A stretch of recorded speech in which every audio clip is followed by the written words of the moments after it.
Hey, good morning to everybody. Happy Sunday. It's Daryl here. It's bright and early, 6 a.m. here in Connecticut on the East Coast. Okay, I have been thinking about what I'm about to talk about. I've been thinking about this almost nonstop for the last 24 hours, and it's really eating at me. And I didn't realize what happened at first. Okay, let me start off by saying this is going to be a tough week. The memorial services for my best friend Audrey, who passed away from COVID-related pneumonia, are Tuesday, and then the funeral is Wednesday. So it's going to be a tough week. You guys know I do painting and artwork, so I've been thinking about this for a while, and I got the idea to do a large beach scene. She loved the beach, and she loved it.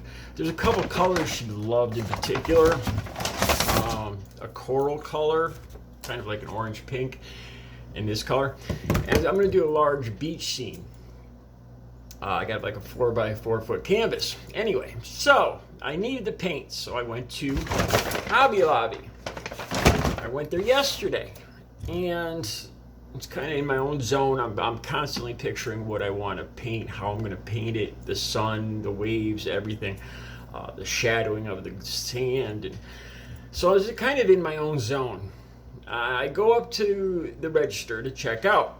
Now, I had $105 worth of just paints yesterday. So the lady, she was your typical. I didn't even cross my mind about the political and religious affiliations of Hobby Lobby. I was kind of, like I said, I'm kind of in this grief zone, and I'm really not thinking a lot about that stuff. So I was just thinking, where can I get the paints, what I want to paint. I wasn't really thinking of boycotting Hobby Lobby or any of that stuff. So it was kind of like a older woman, the usual type of cashier I usually see. I don't want to stereotype, but it's the usual kind of cashier I see at Hobby Lobby.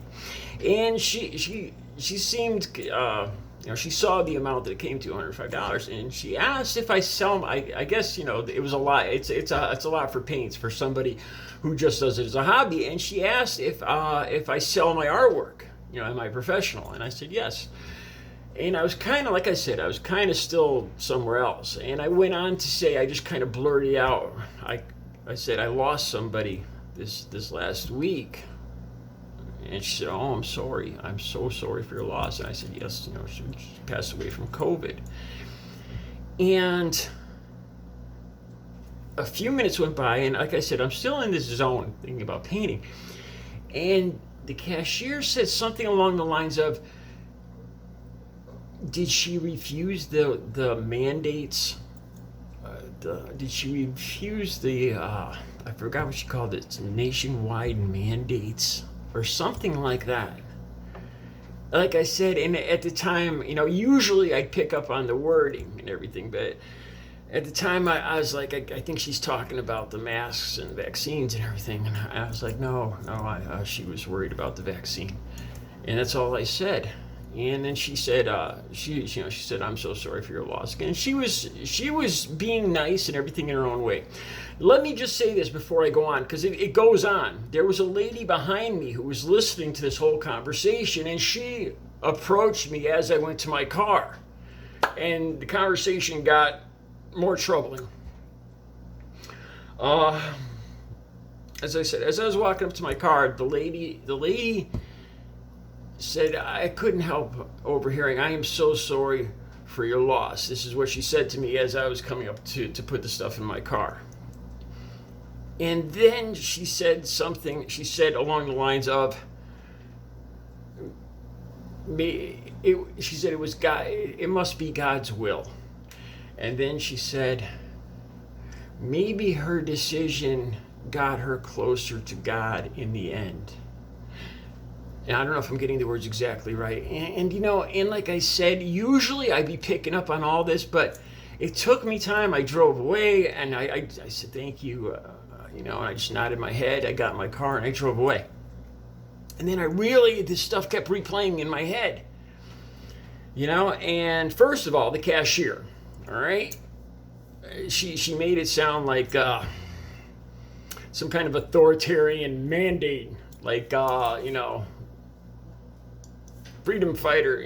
That my loved one was a freedom fighter fighting the mandates, and that's okay if that's her opinion. One thing that bothers me, I want to bring this up now, and I hope people can understand it. Last time I brought this up, I noticed I lost a few subscribers. I don't usually pay attention to that, but unless it's more than 10 subscribers, and I noticed I lost like 10 subscribers. And when I lose that many, I tend to wonder, there must have been something. And this is the thing, like I brought up. Let me paint this picture. If you were at a wake, somebody you know and love passed away from a car accident, and suppose there had been drinking involved, but you're grieving their loss. You're at the funeral. Now, could you imagine anybody at that wake or that funeral going, well, they'd be alive today if they weren't, so irresponsible getting behind that wheel after pounding all those drinks? Could you imagine somebody saying that? Can you imagine somebody coming up to the grieving people and say, she was drunk, wasn't she? Can you imagine that? No, that would be wrong. This is the point I'm trying to make. I would have never imagined this unless this situation actually happened to me. But I have people asking me almost immediately, was she vaccinated? And, I agree with people that getting vaccinated is the best thing. That's the reason I make these videos, is to encourage the people who haven't gotten vaccinated yet to get vaccinated. And like I said in the other video, the people that are fighting for their lives or have lost the fight, it's kind of a moot point because it's already over. It's over, and shaming them really does no good at this point. That's how I feel when somebody asks me that. When somebody asks me, was she vaccinated? It's like somebody coming up to, grieving parents or grieving siblings at the victim of a car accident and asking, was she drunk? Did she drive? Did she get behind the wheel drunk? Can you see what I'm saying? It's not the appropriate time or place, really. It feels like it's assigning blame.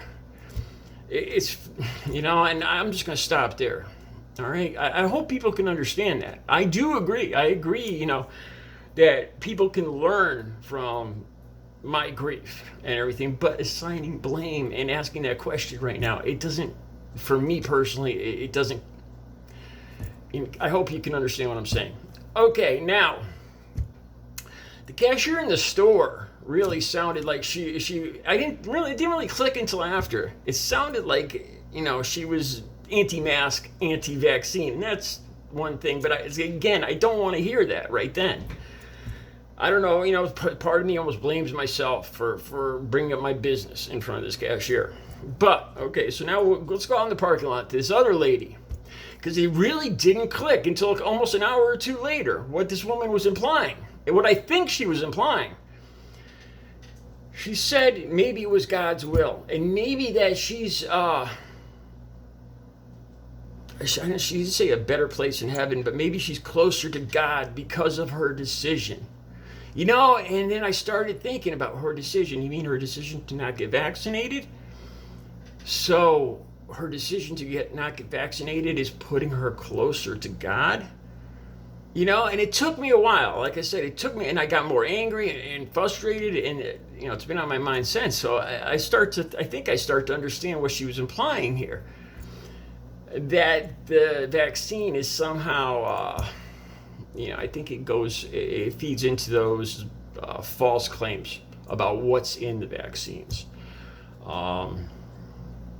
Tissue or whatever, which is not in the vaccine. I think that's what she was implying. And it's probably better that I didn't even realize what she was saying as she was saying it, because I don't know how I would have responded.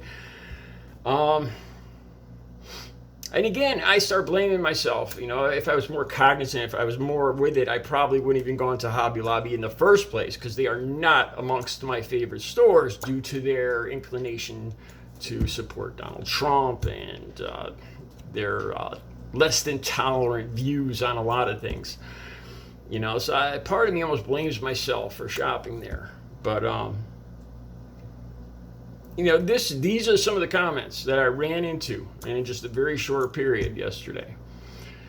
All right. I hope you guys get what I'm saying about the, I'm with you guys. I believe, without a doubt, I believe the vaccination is very important. I believe everybody should get vaccinated, but I hope you guys can understand what I'm saying. Like with my analogy about, would you approach somebody at a funeral or a wake and ask if they had been drunk driving? No, you wouldn't do that. You wouldn't assign blame or try to look to blame at that moment. And that's kind of the feel I get when people ask if was she vaccinated. I hope you guys understand. All right. Have a good Sunday. I'll be back later with another video.